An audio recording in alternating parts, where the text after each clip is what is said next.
యొక్క షాపును మనము ప్రారంభించుకోవడం జరిగింది. ఈ ప్రారంభోత్సవానికి ఇచ్చేసినటువంటి ఎంఆర్ఓ గారు, గ్రామస్తులు, అదేవిధంగా నాయకులు, కార్యకర్తలు, మహబూబుపల్లె సంబంధించినటువంటి పెద్దలందరూ, మా మహిళా సోదరుమణులు, యువకులు, ప్రతి ఒక్కరికి కూడా పేరు పేరున ఉదయపూర్వక నమస్కారం. సోదరులారా, ఈ రాష్ట్ర ప్రభుత్వం ఎన్నికై 2 సంవత్సరాల మీద 1 నెల అవుతుంది. ఎన్నికైన తర్వాత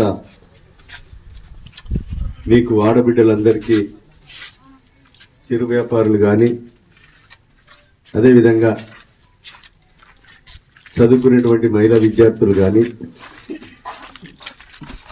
మీరు హనుమకొండ, పరకాల పోయి భూపాలపల్లి లేకపోతే హైదరాబాద్ నుంచి ఇంటికి వచ్చేదాకా కూడా ఉచిత బస్సు ప్రయాణం కల్పించి 400 కోట్లు ఆర్టీసీ కడుతున్నాం. మీరు ఇంట్లో వాడుకునే కరెంటు కూడా 200 యూనిట్ల కరెంట్ లోపు 280 కోట్లు కట్టి విద్యుత్ సంస్థ కట్టి మీకు ఫ్రీ కరెంట్ ఇస్తున్నాం. అదేవిధంగా 58,000 ఉద్యోగాలు కూడా కల్పించాం. 58,000 ఉద్యోగాలతో పాటు గత 10 సంవత్సరాలలో కుటుంబానికి, వేరుపడ్డటువంటి కుటుంబానికి కనీసం రేషన్ కార్డు కావాలంటే రేషన్ కార్డు లేదు. ఒక రేషన్ కార్డు పట్టుకొని హాస్పిటల్ పోతే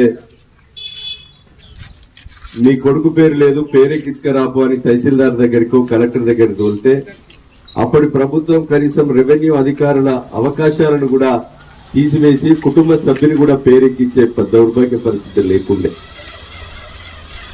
ఈరోజు నేడు మనం పాత రేషన్ కార్డులలో కొడుకు పేరు, కోడలు పేరు, మనమడు, మనమరాల పేరు లేకున్న సభ్యుల పేర్లు చేర్చి ఆరోగ్యశ్రీ వర్తింపజేసి మనిషికి 6 కిలోల బియ్యాన్ని కూడా అందచేయడం జరిగింది.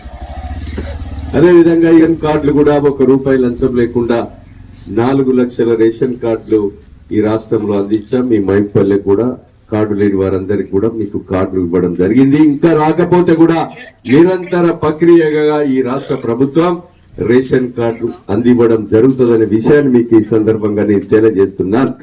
2 లక్షలు ఇస్తే సార్ మేము గుడి కట్టుకుంటాం, మాకు పైసలు వేయాలంటే నాకు గుర్తుండి నేను కిషన్ చెప్పి ఆ కాలనీకి వాళ్ళని పిలువయా పొద్దున నేను 5 లక్షల రూపాయలు ఇస్తా అని చెప్పి మరి పిలిచి నేనే చెప్పా.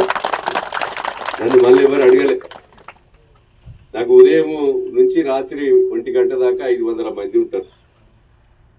దరఖాస్తులు అందరూ ఇస్తారు. నీకు ఇయ్యలేదా అంటే యాదికి ఉండదు.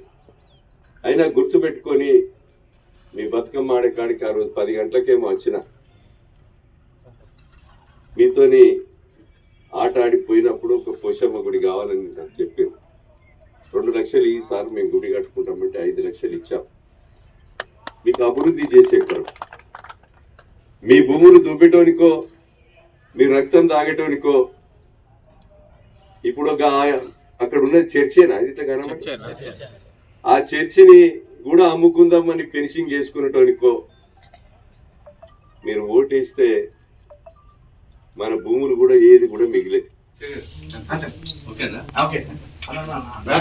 అమ్మా అందరూ రండి.